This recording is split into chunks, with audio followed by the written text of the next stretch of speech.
Toi, comment tu as perçu et reçu ce projet? Qu'est-ce qui t'a intéressé à participer à cet échange, donc ce matin avec les agricultrices et ce soir ouvert au tout public au sein de la médiathèque de Pierrefort, pardon, de Neuve-Église? C'est toujours intéressant pour nous, quand on conduit des recherches, d'être intégré à des projets comme ça.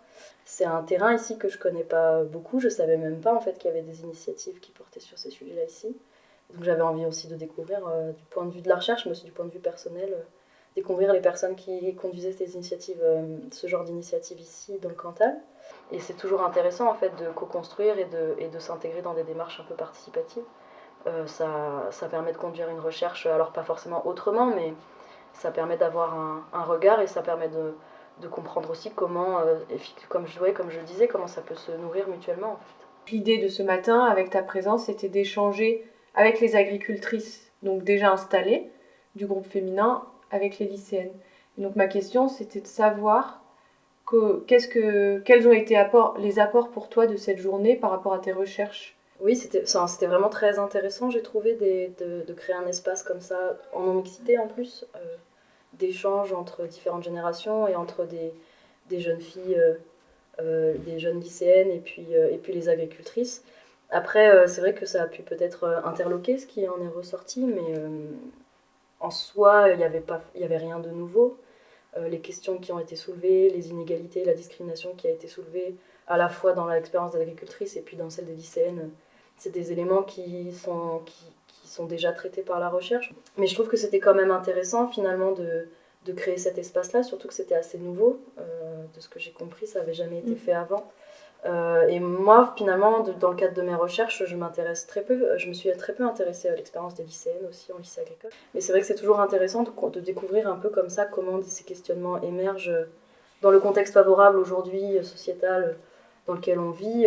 C'est toujours intéressant de voir comment les territoires s'emparent de ces questions-là et comment ces questions émergent. Et je trouve que le fait que ces questions émergent aussi dans l'enseignement agricole, c'était super intéressant.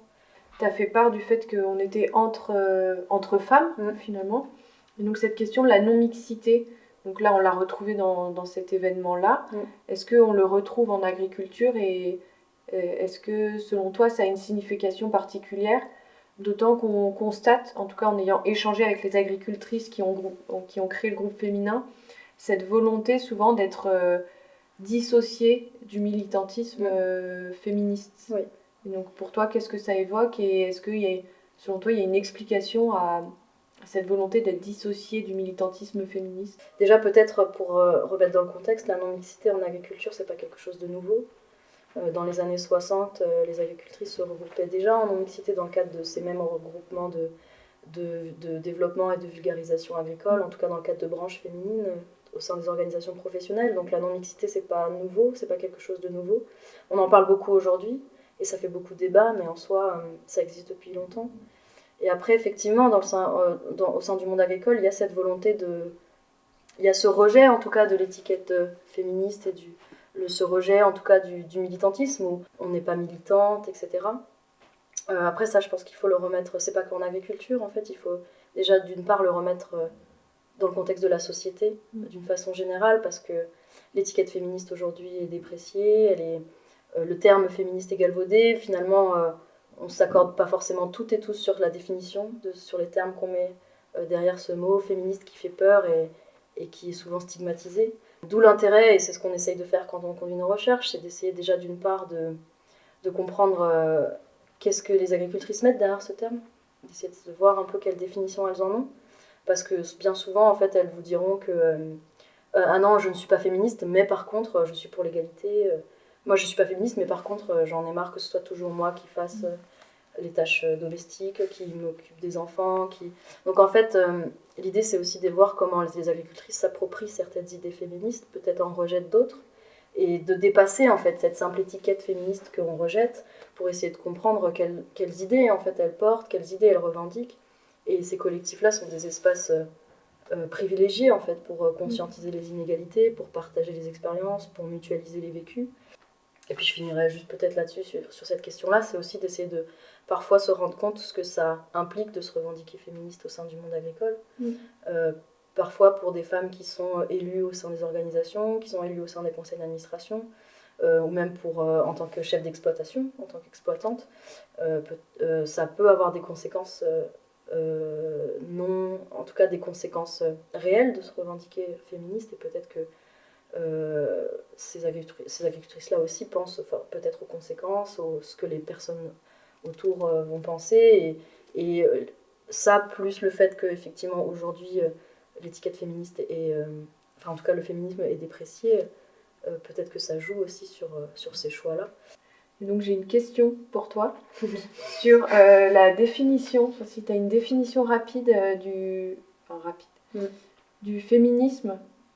Si on devait donner une définition comme ça du féminisme en quelques mots, je pense qu'on pourrait dire que c'est reconnaître qu'il y a des inégalités de sexe dans la société, reconnaître que quand on fait partie de la catégorie femme, du groupe social des femmes, on est victime de discrimination, on n'accède pas aux mêmes ressources, notamment en agriculture, qu'on est victime d'inégalités, et on s'accorde, en tout cas toutes, quand je dis on, c'est les femmes qui se revendiquent féminisme, enfin au sein du féminisme en fait, toutes et tous s'accordent sur le fait qu'il faut lutter politiquement, et même pas que, mais en tout cas il faut lutter individuellement et collectivement contre ces inégalités, pour essayer de faire en sorte que ça se change, que ça se transforme.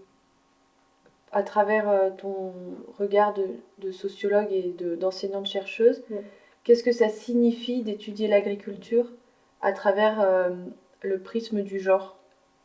Finalement, juste le genre, qu'est-ce que c'est, l'idée, c'est pas de dire qu'il n'y a pas de différence biologique entre les individus, c'est de comprendre qu'en fait, sous prétexte d'une différence biologique qu'on a choisie subjectivement, on va classer l'humanité, la société en deux catégories, les hommes, les femmes. On va associer à l'une du féminin et du masculin, et ces deux catégories vont être hiérarchisées et bien distinctes, et on va associer des qualités à une certaine catégorie et d'autres à une autre catégorie.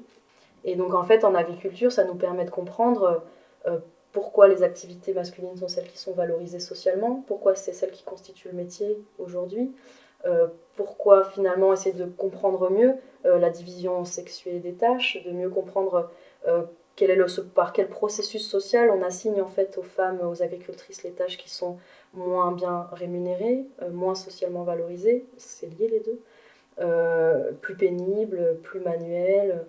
Et donc en fait, ça nous permet de mieux comprendre le métier, mais adopter aussi ce prisme du genre, ce n'est pas que constater ces inégalités, c'est aussi voir comment elles sont contestées, comment elles sont remises en question, comment elles se reproduisent subtilement, mais comment elles sont contestées, et comment les agricultrices s'emparent aussi de ces questions-là et contestent ces assignations genrées. Par rapport là à tout le projet qui a été monté, quel écho ça a eu pour toi par rapport à ce que tu as pu voir dans ta thèse, avec la rencontre avec tous les entretiens que tu as menés sur la partie du coup, sur la production viticole. Ouais. Donc les échos ou non d'ailleurs, et les différences que tu as pu voir. De ce que j'ai pu observer, je pense que peut-être qu'à ce stade-là, aujourd'hui, il faut peut-être distinguer les collectifs qui se créent dans le cadre des organisations professionnelles agricoles traditionnelles, c'est-à-dire historiquement présentes sur les territoires. C'est vrai que Histoire de femmes en est un exemple, c'est-à-dire que la MSA, la Chambre d'agriculture, voire même les CIVAM aussi, en Bretagne, les CIVAM se mobilisent beaucoup autour de ces questions-là. Moi, c'est pas vraiment ce que j'ai étudié dans le cadre de ma thèse, parce qu'en fait, en viticulture, c'est un peu plus spécifique, c'est-à-dire que ces collectifs non mixtes de vigneronnes se créent en marge en fait, des organisations professionnelles dans la plupart des cas. Souvent, elles entretiennent des rapports de pouvoir, des rapports assez conflictuels avec ces organisations. En tout cas, elles s'insèrent dans un paysage organisationnel existant, alors qu'elles n'existaient pas forcément avant. Donc ces collectifs sont un peu nouveaux, en tout cas, enfin nouveaux. Ça fait depuis les années 90 que ces collectifs-là se créent, donc c'est assez récent. Dans ce que j'ai pu observer en viticulture, c'est des collectifs qui se créent aussi avec des objectifs professionnels et commerciaux, c'est-à-dire qu'en fait, les vigneronnes vont se rassembler pour promouvoir le territoire, pour promouvoir les vins des domaines sur lesquels elles travaillent. Parfois, dans certaines mesures, ces collectifs constituent aussi des tremplins pour les femmes, pour accéder à ces organisations professionnelles. Donc c'est pas le même rapport, en fait, que ces collectifs entretiennent avec les organisations professionnelles. Elles ne sont pas forcément accompagnées de la même manière, comme Histoire de femmes l'est avec la MSA, par exemple. En tout cas, ça constitue des enjeux un peu particuliers au regard de cette production agricole particulière, quoi. Super, merci. Avec plaisir.